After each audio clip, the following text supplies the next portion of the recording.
डॉक्टरांची हँडरायटिंग खराब का असते?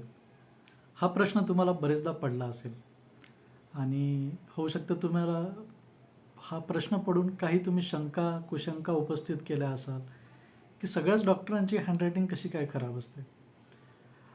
तर मित्रांनो, आज आपण या विषयावर चर्चा करणार आहोत. माझे नाव डॉक्टर नितीन आणि हा प्रश्न फक्त डॉक्टरांच्या हँडरायटिंगबद्दल नाही आहे, तर आपण याच्या मागच्या सायंटिफिक कारणांची आज चर्चा करणार आहोत आणि होऊ शकतं ती जी कारणं आहेत, ती तुमच्या मुलांच्या तुम्ही जर पॅरेंट्स असाल, तर तुमच्या मुलांच्या हँडरायटिंगलासुद्धा ॲप्लिकेबल आहेत किंवा तुमच्या स्वतःच्या वैयक्तिक हँडरायटिंगलासुद्धा ॲप्लिकेबल आहेत.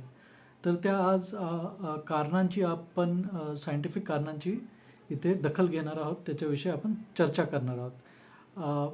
विषय जरी सुरुवात असेल की डॉक्टरांची हँडरायटिंग का खराब असते?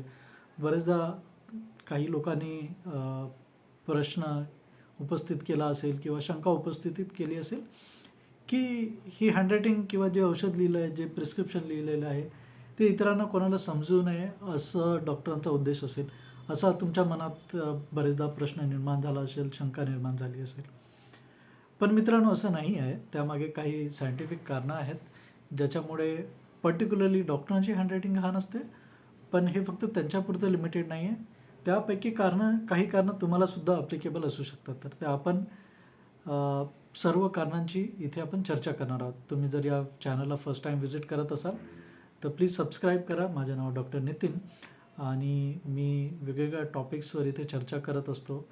पर्टिक्युलरली तुम्ही जर डॉक्टर असाल स्वतः किंवा एखाद्या हेल्थकेअर इंडस्ट्रीमध्ये असाल, हेल्थकेअर प्रॅक्टिशनर असाल, फार्मा किंवा नर्सिंग यामध्ये तुम्हाला जर करिअर करायचं असेल, तर त्या वेगवेगळ्या विषयावर आपण बोलत असतो आणि त्याव्यतिरिक्त आपण बऱ्याचशा आरोग्यविषयक विषयांवर देखील चर्चा करणार आहोत. पण आजचा टॉपिक आपला हँडरायटिंगशी रिलेटेड आहे आणि जो तुमच्या पर्सनॅलिटीशी कसा रिलेटेड आहे, त्याच्याशी आपण काही चर्चा करणार आहोत. ठीक आहे? तर मेनली सगळ्यात पहिले कारण तर ते डॉक्टरांना खराब हँडरायटिंग असण्याचं त्यांचं जे टाईम रिलेटेड प्रेशर आहे. कारण डॉक्टरांना फ्रिक्वेंटली एकदम वर्क प्रेशरमध्ये काम करावं लागतं.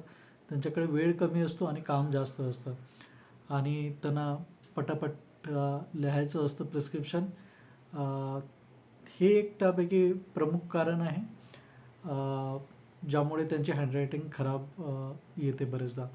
ठीक आहे. त्यांना ते कमी वेळेत जास्तीत जास्त डॉक्युमेंटेशनचं काम कंप्लीट करावं लागतं. त्यामुळे ते हँडरायटिंगवर तेवढा भर नाही देत. त्यांचं ते टास्क कंप्लिशनवर फोकस असतो जास्त. त्याच डॉक्टरांना तुम्ही जर एखादी गोष्ट फुरसतीने लिहायला सांगा, तेव्हा तुम्हाला समजेल त्या डॉक्टरांची ॲक्च्युअल हँडरायटिंग कशी आहे. ठीक आहे. तर हा एक विषय आहे. जसं दुसरं म्हटलं, हाय व्हॉल्यूम ऑफ रायटिंग. ठीक आहे. कारण त्यांना भरपूर नोट्स लिहायचे असतात, प्रिस्क्रिप्शन लिहायचे असतात, पेशंटचे रेकॉर्ड एंट्री करायची असतात प्रत्येक दिवशी. कारण त्यांच्याकडे फक्त पेशंट तपासणे इथपर्यंत काम नाही आहे, तर जे काही पेशंट तपासले गेले त्यांचं योग्य ते डॉक्युमेंटेशन होणे आवश्यक आहे. त्याकरता त्यांना कंपल्सरी आहे लिहिणं. ठीक आहे. आणि त्याच्यामुळे ते जे लिहितात हँडरायटिंग, ती मे बी तेवढी रीडेबल नसेल.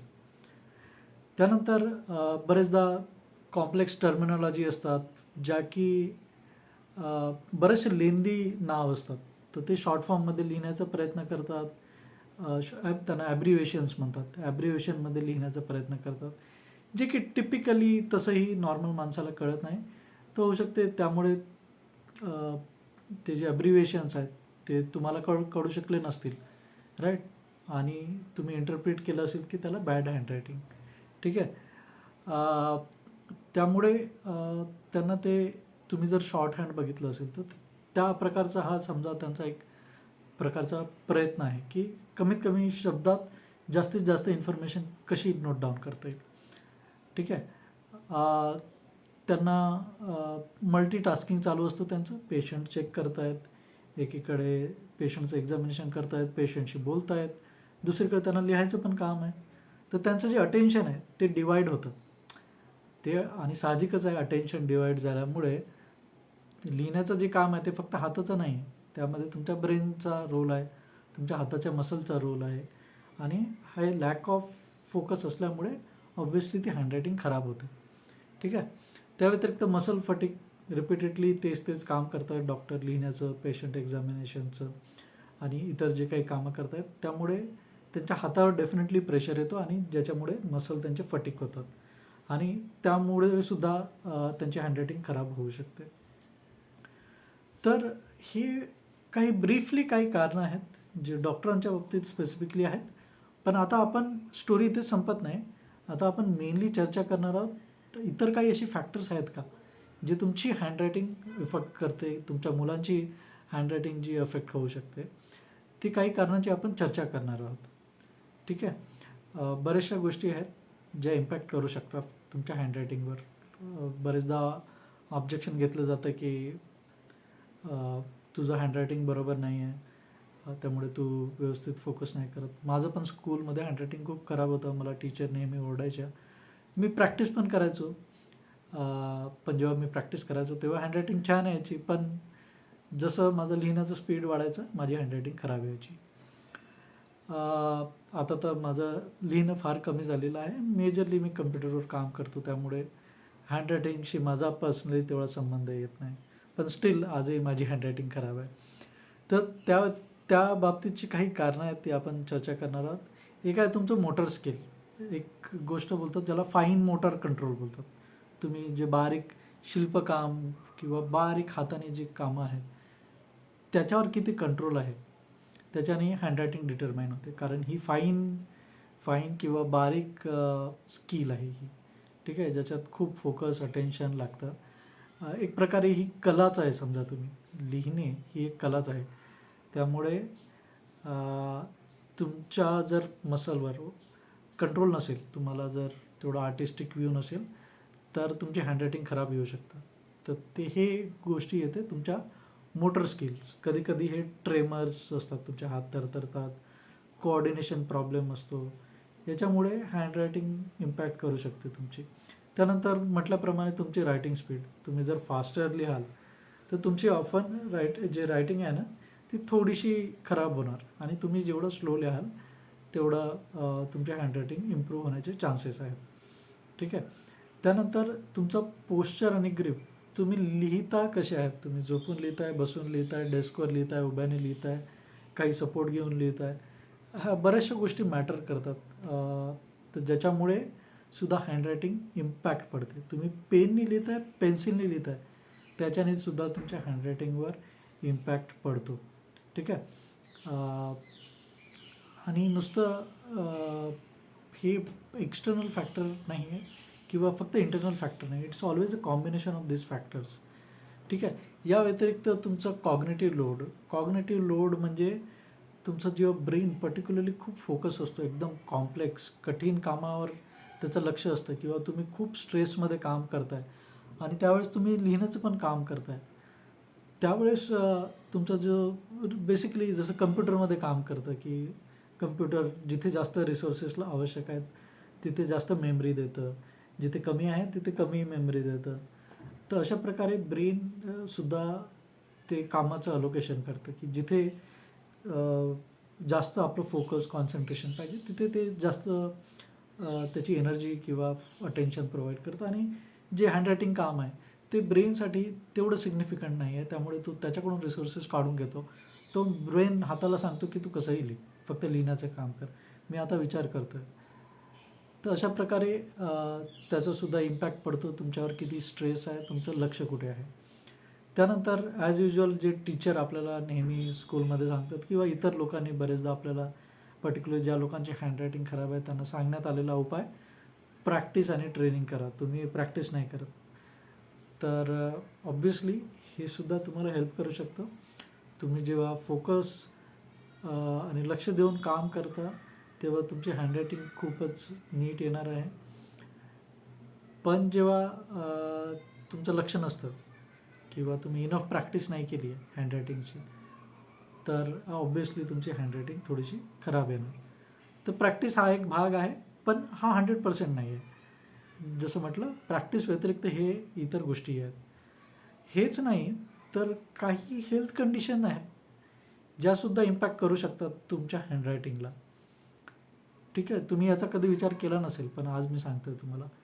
आर्थरायटिस, पार्किन्सन्स डिसीज, किंवा काही न्यूरोलॉजिकल डिसऑर्डर्स, ह्या ज्या सगळ्या गोष्टी आहेत ह्या तुमच्या हँडरायटिंगला निगेटिव्हली इम्पॅक्ट करतात, म्हणजे तुमची हँडरायटिंग खराब होऊ शकते. ठीक आहे, हे सगळ्यांसाठी ॲप्लिकेबल नाही आहे, पण काही लोकांसाठी डेफिनेटली ॲप्लिकेबल आहे.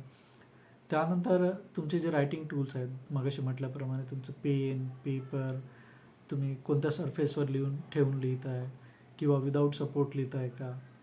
ठीक आहे, एक स्मूथ पेन आणि ग्लॉसी पेपर वापरून तुम्ही जर लिहाल, ठीक आहे, त्याच्यावर एक वेगळ्या प्रकारची हँडरायटिंग येईल आणि इतर कंडिशनमध्ये वेगळी हँडरायटिंग येईल. तुमचं इमोशनल कंडिशन, स्ट्रेस आहे, तुम्हाला अँक्झायटी पण आहे खूप, किंवा खूप फटीक आहे, तुम्ही थकले आहात खूप, हे तुमच्या हँडरायटिंगवर इम्पॅक्ट करणार. त्यानंतर तुमचं एज्युकेशनल बॅकग्राऊंड, जर तुमचं एज्युकेशनल लेवल जर कमी आहे तर तो एक फॅक्टर असू शकतो. मे बी आजच्या काळात तो ॲप्लिकेबल नसेल, पण steel that is one thing which can impact your handwriting quality. ठीक आहे, तर आपण सुरुवात केली होती डॉक्टरांच्या हँडरायटिंगपासून. त्यांना नेहमी म्हटलं जातं की डॉक्टरांची हँडरायटिंग खराब आहे. ठीक आहे, पण मोस्ट ऑफ द केसेसमध्ये हे फास्ट पेसमुळे, त्यांच्या लिहिण्याच्या पद्धतीमुळे आणि त्यांच्या कामाच्या नेचरमुळे ती हँडरायटिंग खराब असू शकते. नॉट बिकॉज ऑफ त्यांचे स्किल नाही आहे किंवा त्यांना काळजी नाही आहे की हँडरायटिंग लिहायची कशी, नीट आणि स्वच्छ सुंदर लिहायचं कसं, याची ते काळजी करत नाही, अशातला भाग नाही आहे. It is their work demand. ठीक आहे, तर मी सांगितल्याप्रमाणे याच्यातले तुम्ही चेक करा तुमच्या स्वतःच्या हँडरायटिंगसाठी. तुम्ही जर पॅरेंट असाल तर तुमच्या मुलांसाठी काय फॅक्टर्स आहेत ॲप्लिकेबल, त्याचे तुम्ही दखल घेऊ शकता. या व्यतिरिक्त तुम्हाला जर काही क्वेश्चन्स असतील पर्टिक्युलरली हँडरायटिंग रिलेटेड, तर ते मला कमेंट सेक्शनमध्ये टाका. मी डेफिनेटली त्यांना आन्सर करण्याचा प्रयत्न करीन. आणि तुम्हाला ही जर माहिती उपयोगी वाटली असेल तर नक्की शेअर करा त्या लोकांसोबत ज्यांना या हँडरायटिंग विषयाबद्दल आवश्यकता आहे. पुढच्या एपिसोडमध्ये तुम्हाला काय ऐकायला आवडेल ते सुद्धा मला कमेंट सेक्शनमध्ये सांगा, आणि आय विल डेफिनेटली ट्राय की मी त्या विषयावर नक्की बोलेन, डिटेलमध्ये काही पॉईंट्स घेऊन चर्चा करेन.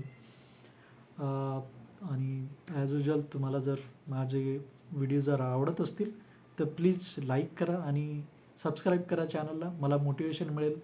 तुमचं लाईक आणि शेअर हाच एक माध्यम आहे मला तुमचा फीडबॅक मिळण्याचा, तर नक्की लाईक आणि शेअर करा.